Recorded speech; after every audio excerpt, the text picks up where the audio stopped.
Good afternoon mga ka-project. Dahil pauwi na tayo sa 3rd District at 2 araw yung strike.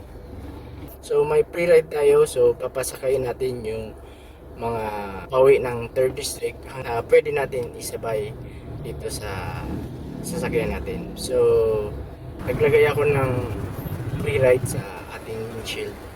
Sana may matulungan tayo. So yun lang mga ka-project.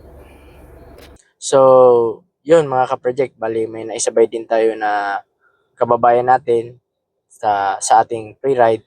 So, hindi na tayo nag-video kasi para sa privacy din ng na kisakay sa atin. So, yun lang mga ka-project. Bukas ulit kasi 2 days yung strike. So, abang na lang yung pwede natin isabay bukas papuntang Legazpi. So, yun lang mga ka-project. Salamat.